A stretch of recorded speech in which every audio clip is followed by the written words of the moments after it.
Good morning student. तो जैसा कि आपका class 11 UP board English medium में आज आपका लेसन फर्स्ट का लास्ट टॉपिक है। इससे पहले टॉपिक आपको हम अपने इससे पहले वाले पार्ट में सब प्रोवाइड करवा चुके हैं।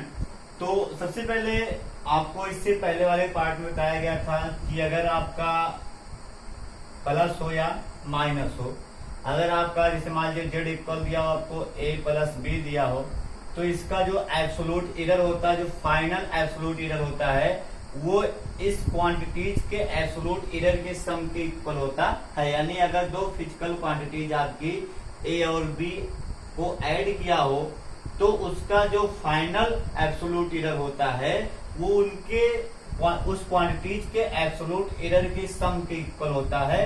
वो आप और अगर माइनस है तब भी आपका फाइनल एब्सोल्यूट एरर जो होता है उस क्वांटिटीज के एब्सोल्यूट एरर के सम के इक्वल होता है। यानी प्लस होगा या माइनस होगा, डेल्टा जेड इक्वल आपका होता है delta A plus delta B.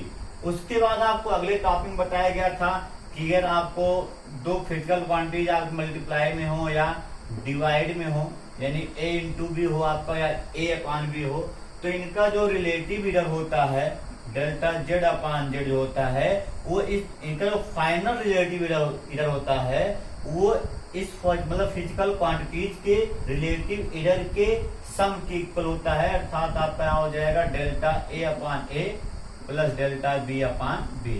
यानी आपका मल्टीप्लाई हो या डिवाइड हो तो उसका फाइनल रिलेटिव एरर जो होता है वो उस क्वांटिटीज के रिलेटिव एरर के सम के इक्वल होता है। और अगर आपका प्लस या माइनस है तो इसका जो फाइनल एब्सोल्यूट एरर होता है वो उस क्वांटिटीज के एब्सोल्यूट एरर के सम के इक्वल होता है। अब आज आपको बता रहे हैं कि पावर अगर है तब क्या होगा। अगर किसी फिजिकल क्वांटिटीज की पावर दी हो तब आपका एरर कैसे होगा। तो error in case of a measured quantities raise to a power. अगर किसी मेजर्ड क्वांटिटी की पावर आपकी क्या हो, मतलब पे पावर अगर हो, तो उसके लिए एरर का फॉर्मूला कैसे होता है। तो सबसे पहले हम क्या करते हैं, देखिए पहले इसके बाद लिख दें आपको, तो आपका हो जाएगा the relative error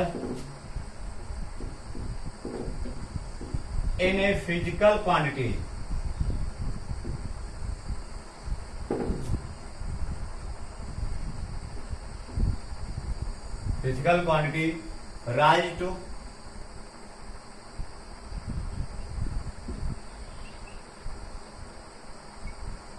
rise to the power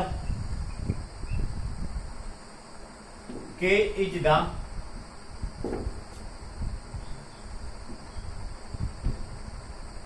k times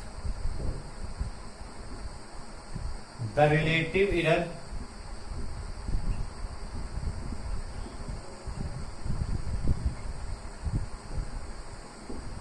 in the individual quantity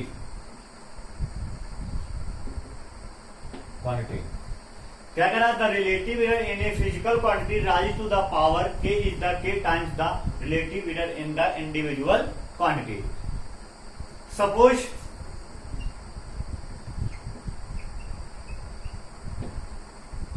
z equal a square, तो हम ए स्क्वायर को लिख सकते हैं आपका z इक्वल ए इंटू ए भी लिख सकते हैं। अब कल का पार्ट, इससे पहले वाला पार्ट अब यहाँ पर यूज होगा। क्या बताया, अगर दो फिजिकल क्वांटिटी का प्रोडक्ट आपको दिया हो तो उसका जो फाइनल रिलेटिव एरर होता है वो उसके रिलेटिव एरर के सम के इक्वल होता है। तो आपका देन यहाँ हो जाएगा हमारा then delta z upon Z equal क्या हो जाएगा, delta A upon A plus delta A अपान ए। तो जब इसको हम ऐड करेंगे आपका तो हो जाएगा 2 डेल्टा ए अपान ए। तो हम क्या देख रहे हैं कि जो ए की पावर थी वो आगे किसमें आ गई, मल्टीप्लाई के रूप में आ गई।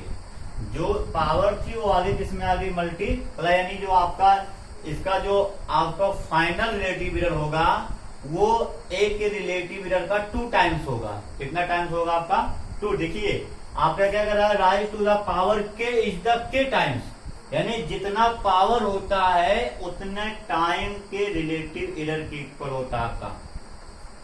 तो आपका हो जाएगा यहां पर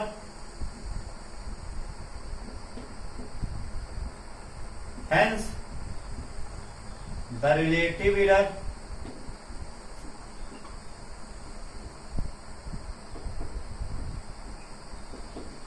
in a square, hence the relative error in a square is 2 times, कितना टाइम देखिए 2 times the error in a,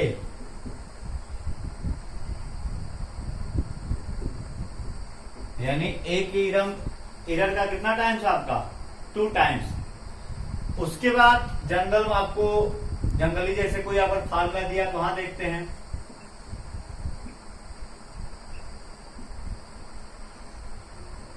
तो आपका इन जनरल क्या हो जाएगा, हम मान लें कि जनरल में यह इसको आपको फार्मूला दिया गया है, यदि आपका दिया गया हो z इक्वल a की पावर p b की पावर q अपान में c की पावर r, then delta z upon z equal क्या हो जाएगा, तो बताइए कि पावर किस में आता है आपका मल्टीप्लाई ग्रुप में आ गया, यानी p into delta a upon a plus q into delta b upon b plus r into delta c upon c, यानी किसी भी फिजिकल क्वांटिटीज की जो पावर होती है उसका रिलेटिव एरर उतना टाइम्स हो जाता है।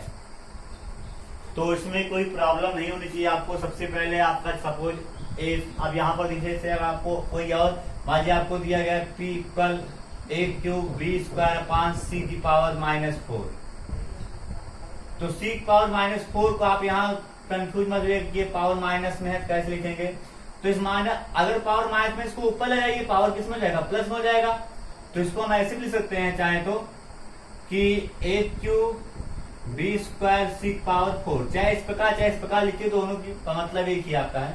तो यहाँ पर हम रिलेटिव एरर निकालेंगे, डेल्टा p अपान p इक्वल हो जाएगा, पावर कहाँ जाएगा आगे delta a upon a plus 2 into delta b upon b plus 4 into delta c upon c, क्योंकि हम जानते हैं प्रोडक्ट अगर मल्टीप्लाई है तो प्लस में होता ही है, और उसके बाद आपका पावर जो हो टाइम्स ग्रुप में यानी मल्टीप्लाई ग्रुप में आगे आ जाता है। तो इस प्रकार से आप किसी भी कोई भी अगर आपको फिजिकल क्वांटिटी दी गई है उसकी चाहे जितनी पावर होगी, जितना उसका पावर होता है उसका रिलेटिव एरर उतना टाइम्स हो जाता है, इसको आप ध्यान दीजिएगा। अब इसके बाद कल आपको इस लेसन का न्यूमेरिकल आपके अगले पार्ट में इस लेसन फर्स्ट का न्यूमेरिकल आपको आ जाएगा। तो आज का आपका लेसन फर्स्ट का परसेंटेज एरर का जितना भी टॉपिक था वो क्लियर करवा दिया गया है। कल से आप अगले पार्ट में इसका लेसन आपको न्यूमेरिकल जो है वो आपको सॉल्व करवाया जाएगा।